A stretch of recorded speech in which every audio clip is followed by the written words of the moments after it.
PlayThruPanda. Hey everyone, it's PTP here, and in this video I'm going to be talking about some of the ways you can improve your game in Battlefield 1. I know it might sound crazy, but when you're playing a first-person shooter, if the aim of the game is to frag other players, then being calm and having a steady aim is vital. The number of times I've set off into a game and felt those jitters when I see an enemy is ridiculous. Something surges through me and all I'm thinking about is, I must kill that guy! Relax, if you get him, great. If not, don't sweat it. Trust me, you'll have your chance soon enough. Keep that aim steady and make sure you land that damage. Let's talk about individual actions you can adopt when improving your game. Now, before I started planning for this video, I was like, what strategy do I want and how am I going to make it viable? It came to me relatively quickly. Sweep the map and slay those unsuspecting enemies. Sounds easy, right? Nope. I was so hopelessly wrong. I was running around getting shot in the face, yada yada. It was really depressing and I just couldn't work it out. Then slowly it came to me. For example, I was running around on the paths often traveled.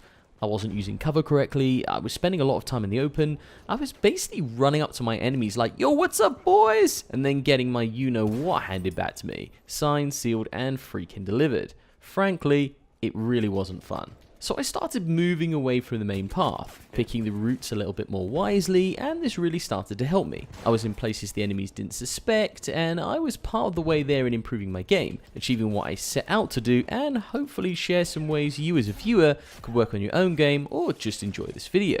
I was actively using the minimap, and this was working as intended, but I started looking at it so intently that it began to work against me. My next learn was to simply stop staring at it. Yes, bring it up briefly when you need to and get an idea of where the enemy is, but don't do what I did and stare at it for so long that you analyze what's 3 feet in front of you. So what I learned was just to bring up the minimap, look at it for a brief second to work out where my allies were, and then look to what I've coined dead space, which is basically an area of the map where none of my allies are, but where an enemy could be. I could then be mindful that if I was near to this space, I could have my guard up for those enemies that might want to push in, or I could proactively go hunting in this space and see who I find. Increasing my overall awareness was key, and I began to have some success. Starting as the assault class for these games, I was trying to use the shotgun just as successfully as people have been using on me.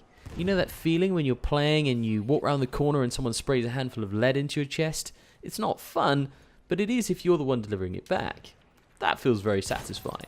However, this gun needs close quarters to be effective, so it's not enough to rely on it all the time. So whilst choosing one type of class or weapon and sticking to it might be a good idea because you prefer it or you want to get better at it, varying it up is really important, depending on the map, how your team and opposition are playing, and whether that playstyle means they're halfway across the map or on your very doorstep.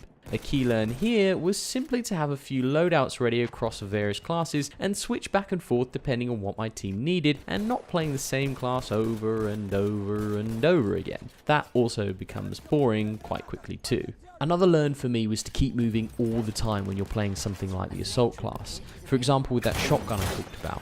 Don't stand still for too long, especially if you've just slain an enemy. If they respawn nearby, you can be pretty sure they're going to swiftly return and deal out some fresh justice upon you. Some situations mean you need to stay still, like recouping health or because you're pinned down, and walking into the open means getting your head blown off. That said, if you do need to stay within a relatively small proximity, mix it up, move within whatever quarters you have available. Giving the enemy certainty about your position means they might drop in something explosive on you, like a hand grenade or worse, dynamite.